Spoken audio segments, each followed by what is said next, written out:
Welcome to Coffee Cocktails and goodbye to the old year.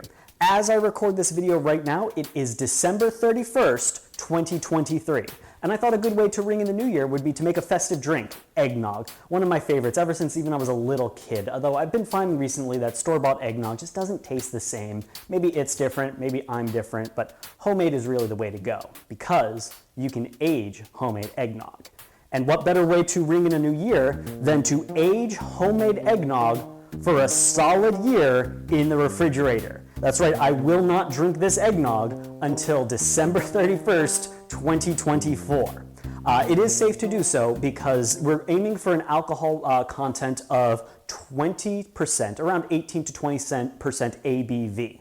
That will make it so bacteria cannot grow in this eggnog. We're going to do that with two ways.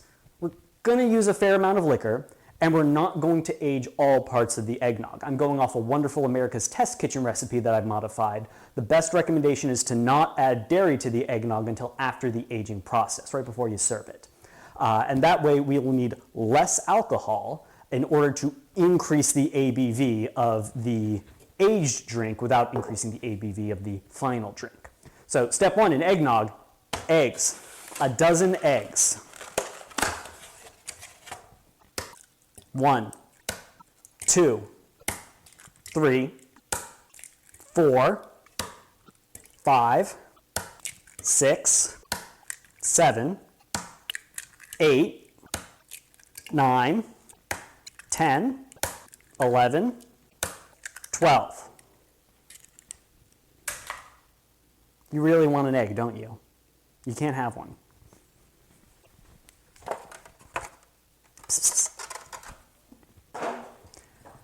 Now we're going to whisk vigorously. This has to be enough whisking to last for an entire year. You can use an immersion blender too if you want. You also want eggs. You can't have eggs.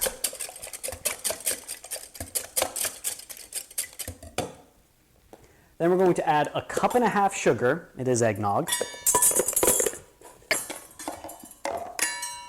Combine very well. And now for the liquor. This is an important part of our recipe because we need about 18 to 20% alcohol by volume in this finished mixture so it can have antibacterial properties and not grow nastiness when it's resting in the refrigerator for a year. To get that alcohol by volume content, I've calculated that we need 100% ethyl alcohol in this in an amount equal to 1.017 cups. That's a whole cup of 100% alcohol, which you definitely don't want to drink. Now, the original recipe calls for a fair amount of bourbon, which is not bad, but not my favorite. I like rum. This is what I've got. 3/4 of a cup of light rum. This is about 40% ABV.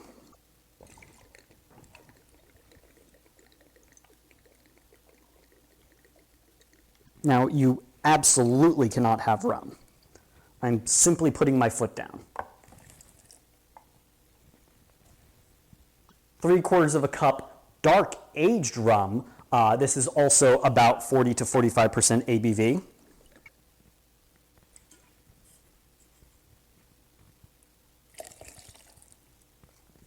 And 3/4 of a cup overproof rum. I've got this wonderful Wray and Nephew. It's very funky. It smells like bananas. Get the funkiest rum you can find, and you can play with the values here however you like. This is a combination I really enjoy, though. This is 63% ABV, though. I've calculated 3/4 of a cup on this, too. Now, this ratio I calculated will give me 1.081 cups of pure ethyl alcohol. So I will hit that 20% mark that we're looking for. If you're making any substitutions, though, make sure to do the calculation. It's really not difficult. To find the amount of pure ethanol in anything, you take the volume you're using of it and multiply it by the ABV. So this rum, I use 3/4 of a cup of it. It is 42% or 0.42 alcohol by volume. So that's simply 0.75 times 0.42 and whatever that gives me. I wrote it down somewhere. That gives me 0.315 cups of pure ethyl alcohol in this mixture. And then you add up the amount of alcohol and everything else. and you get your total. Give this a very good stir. You can hear the fireworks going outside already. It's scaring the cats a bit. All right, now we're going to seal that in an airtight, leak-proof vessel. I got a couple jars here.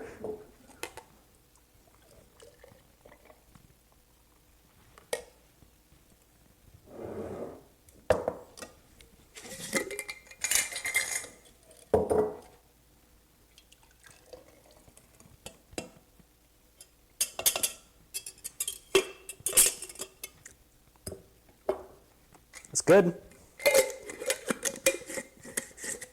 Sealed up nice and tight.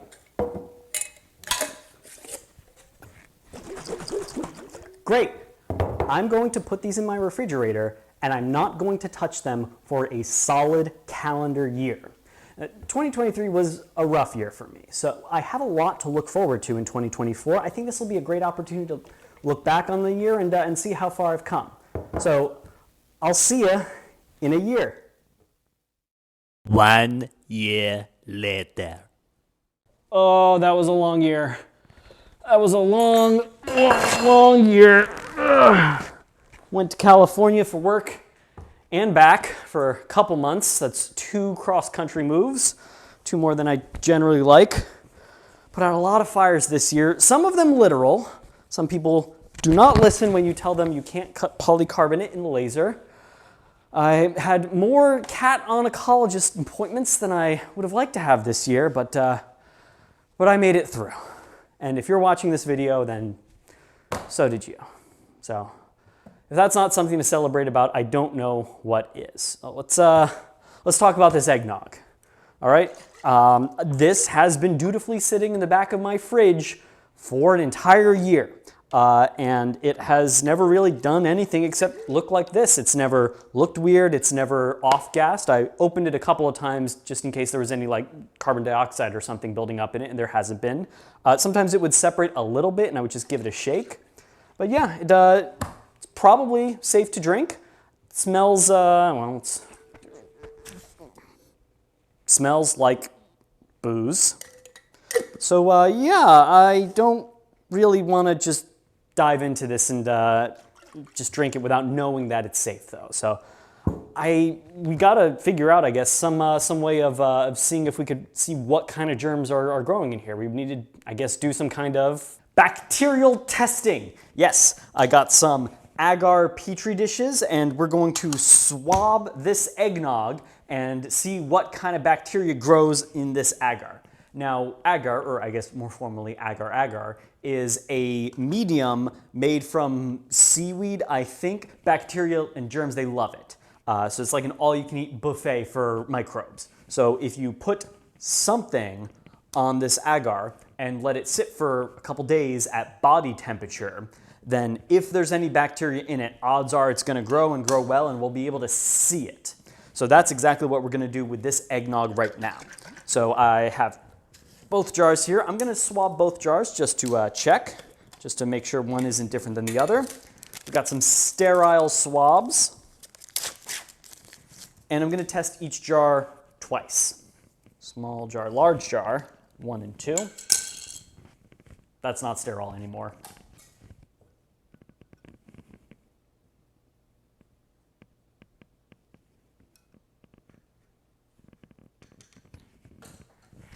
Great, now these get covered.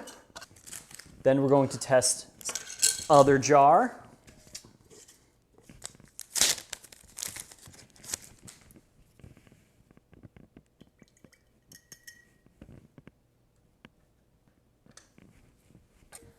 Then here's the thing, I don't know what this should look like how much bacteria should be growing in anything. So I want to do a series of other tests to see what kind of bacteria grows in, I don't know, other stuff. Oh, hold on. Okay. I want to see what bacteria grows in other stuff. So first off, we have a control here. I've just taped this up. I haven't opened it. So I imagine we would see almost no bacteria, ideally 0 bacteria in here. These jars aren't like airtight sealed though, so This is a jar that's just never gonna get opened and never gonna put anything in it. That's our control. The other test that I have here is air, 10 minutes. So I'm just gonna open that up and leave it exposed to the air, and whatever bacteria and spores and other nonsense lands on it, that's what's gonna grow in it. Also, I have a test labeled milk here. This is just regular grocery store milk that has been open in my refrigerator for a normal amount of time, not an insane amount of time, like 2-3 days. So let's see what kind of bacteria is growing in this already. And look, here's the thing we hate to admit to ourselves, but the answer is going to be some. There's bacteria in everything. There's bacteria in the air. There's bacteria in your mouth. Let's see how much is in a normal thing. So let's see here. Milk. And this is like real milk I've been really drinking. So if there's bacteria in here, it's already in my body.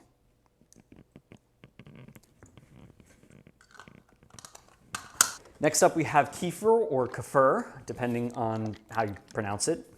This is a fermented milk product, like yogurt, so this should have bacteria in it. So let's see what that looks like once we age it in a petri dish for a couple days. Kefir.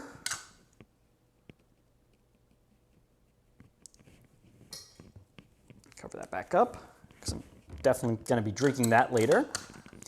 And then, yeah. Got some other stuff here. Got a couple extra ones. I guess the question is, what do we want to find out how much or what kind of bacteria is in it? And, you know, there's a lot of things around the house that we could... All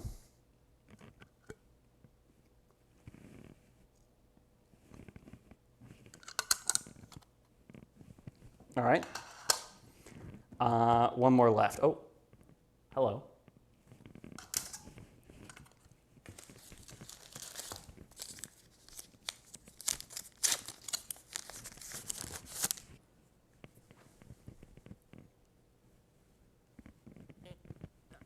No, here, hey, eat this. Please, please eat this. Please put this in your mouth. Eat. Excuse me. Little baby cat, I need you to...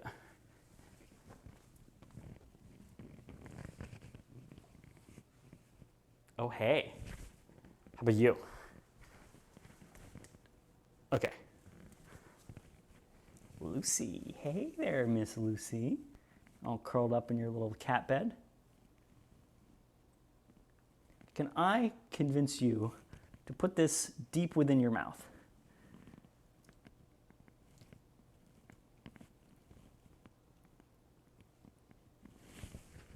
Perfect. All right. Brush, brush, brush, brush, brush, brush, brushing everywhere.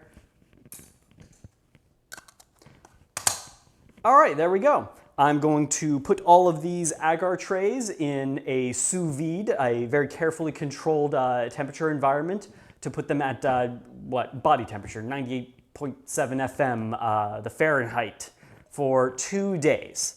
So if there's any bacteria that's going to grow in the human body, it's hopefully going to grow in these. So we'll see how much germ is in everything. And 2 days later, the results are in. These have been incubating at 98.7 degrees Fahrenheit at body temperature, and the results are very good. The eggnog seems to have no bacteria in it at all. I can't see any colonies here, even a little bit. I'm not a biologist, though, so this is just my home testing. Both jar 1 and jar 2, both samples of each, are perfectly clear. The control test, which I didn't open up, is also bacteria-free, as I would hope. The one that was exposed to air for 10 minutes, I thought it would grow something, but it is just completely empty there. Surprisingly, the kefir doesn't seem to have grown any bacteria at all. Now, kefir is a fermented dairy product. It's a yogurt kind of thing. So it does have active cultures in it, or it should, but maybe it's not the kind that grows at 98.7 degrees. Maybe that's the wrong temperature for it. The regular grocery store milk had 1, 2, 3 big bacteria colonies on it. So this is regular milk that you get from the grocery store and drink, and this is, you know, I've finished this milk since then, but it's like 2 days old. So we got bacteria everywhere, including my mouth. This one grew a nice amount of colonies. That was fun. Also, though, I am validated in the fact that the cat mouth sample grew a ton of bacteria. So I guess I do have a cleaner mouth than these cats. So I'm not going to say that this is for sure 100% going to be safe for you to drink, but I'm confident enough to where I'm going to drink this without any hesitation. And drink we shall. All right. I don't even remotely remember what the recipe was for this, but I do remember that this is not aged with dairy. This is just the sugar, the eggs, and the rum. So I got some regular whipping cream here. We're going to do 2 ounces of that in a shaker. And we're going to whip the cream first. 2 ounces, sure. You can do this with any number of devices. I'm just going to shake this cream dry. Oh no, all the cats are now looking at me. They know there's dairy about. Don't look at me like that.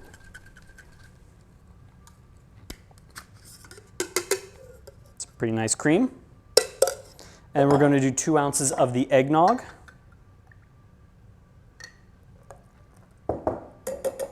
Some recipes I've seen have called for shaking or otherwise frothing the egg portion of this. And I'm just going to do the dairy part because that's easier.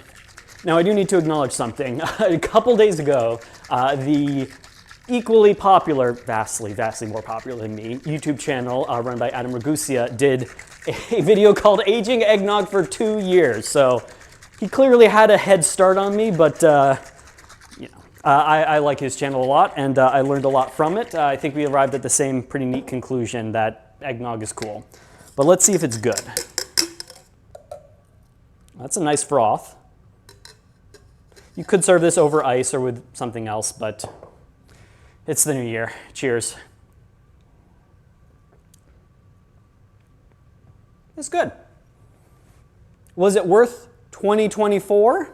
No, but yeah, it's not bad. There is a little bit of a metallic taste and odor to this, and I have noticed that with other homemade eggnogs. I don't think it was the rum mix that I used. I think it's just part of the aging process. I would not say that this is wonderful or more mellow. Heck, you probably don't even need to age eggnog at all. If you mix rum and eggs and sugar and some dairy product, you're probably gonna have a good time. So, was the flavor improved for aging for a full year? No, definitely not. But it was a fun thing to look forward to, and I've always found that important, is that we give ourselves something cool to look forward to, and even looking back on a tough year, something that we are thankful for. And for me, that would most assuredly be LeBron, my large, fluffy son, who is also my brother. Mwah. All right, here. Don't have any of that eggnog. Don't have any of that bacteria either. So let's all keep working to make the world a better place, and let's find something good to do for everyone in 2025. Happy New Year. Absolutely not. You wouldn't like it, trust me.